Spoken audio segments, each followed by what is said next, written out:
Assalamualaikum warahmatullahi wabarakatuh. Hai semuanya, kembali lagi dengan saya Helmi Yasmin dengan NIM 860406872. Saya mahasiswa Universitas Terbuka UPJJ Medan Salut Asahan. Jadi di video kali ini saya akan memenuhi tugas 2 dengan mata kuliah Filsafat Ilmu yang membahas tentang 4 soal, yaitu yang pertama, bagaimana filsafat ilmu mengawasi dan memperkuat eksistensi, keilmiahan, dan nilai-nilai dalam ilmu pendidikan. Soal yang kedua, bagaimana pendidikan yang bermakna dan bernilai turut memperkuat perkembangan filsafat ilmu. Yang ketiga, mengapa filsafat ilmu dapat disebut sebagai pisau analisis, ontologi, epistemologi, aksiologi dalam membedah persoalan-persoalan pendidikan. Nah, yang terakhir soal yang keempat, contoh konkret penerapan filsafat ilmu dalam praktek pendidikan, misalnya dalam kebijakan, kurikulum, atau proses pembelajarannya. Nah, soal pertama, filsafat ilmu itu memiliki peran penting dalam mengawasi dan memperkuat eksistensi, keilmiahan, dan nilai-nilai dalam ilmu pendidikan. Nah, kalau dari segi ontologi, filsafat ilmu itu membantu menjelaskan hakikat atau keberadaan ilmu pendidikan.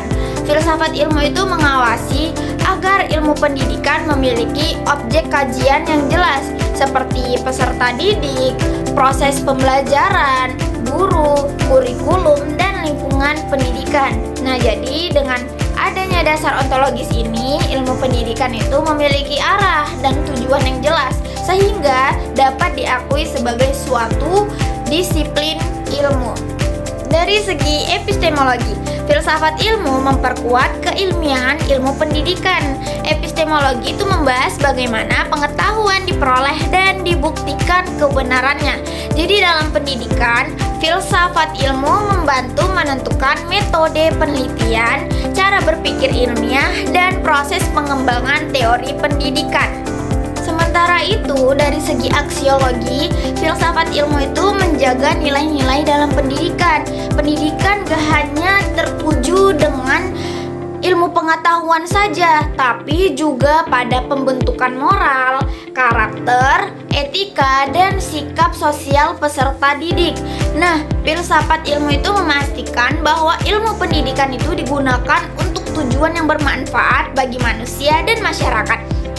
Soal yang nomor 2, bagaimana pendidikan yang bermakna dan bernilai turut memperkuat perkembangan filsafat ilmu. Nah, pendidikan yang bermakna dan bernilai itu dapat memperkuat perkembangan filsafat ilmu, karena pendidikan gak hanya berfungsi menyampaikan sebuah pengetahuan, tapi juga mendorong manusia untuk berpikir kritis. Nah, melalui pendidikan yang bermakna, peserta didik diajak memahami alasan dibalik suatu pengetahuan, cara memperoleh pengetahuan, dan manfaatnya bagi kehidupan. Nah, hal ini tuh sejalan dengan tujuan filsafat ilmu yang mengkaji sebuah hakikat, metode, dan nilai suatu ilmu pengetahuan. Pendidikan yang bernilai juga membantu perkembangan filsafat ilmu dengan menanamkan sebuah nilai moral, etika, dan tanggung jawab dalam penggunaan ilmu pengetahuan. Nah, dengan demikian, perkembangan ilmu gak hanya bertujuan dengan kemajuan teknologi, tapi mempertimbangkan dampaknya terhadap manusia dan masyarakat. Nah, selanjutnya di soal nomor 3, kenapa filsafat ilmu itu disebut sebagai pisau analisis? Nah, filsafat ilmu itu dapat disebut sebagai pisau analisis dalam membedah persoalan-persoalan pendidikan, karena filsafat ilmu membantu mengkaji suatu masalah secara mendalam, sistematis, dan kritis melalui 3 pendekatan seperti ontologi, epistemologi, dan aksiologi. Nah, ketiga aspek ini itu menjadi alat untuk memahami berbagai persoalan pendidikan dari dasar hingga tujuan akhirnya. Soal nomor 4, yang terakhir, contoh konkret penerapan filsafat ilmu dalam praktek pendidikan, misalnya dalam kebijakan, kurikulum, dan proses pembelajaran. Jadi contoh konkret penerapan filsafat ilmu dalam praktek pendidikan itu dapat dilihat dalam kebijakan pendidikan, penyusunan kurikulum, dan proses pembelajaran di kelas. Nah, Nah, di sini saya akan mengambil satu contoh, yaitu contohnya dalam kebijakan pendidikan. Nah, filsafat ilmu itu terlihat pada penetapan tujuan pendidikan nasional yang nggak hanya menekankan kecerdasan, tapi juga pembentukan karakter, moral, dan keterampilan sosial siswa. Misalnya, kebijakan penguatan pendidikan karakter di sekolah dibuat berdasarkan pandangan bahwa pendidikan harus membentuk manusia yang beretika dan bertanggung jawab, bukan hanya pintar secara akademik.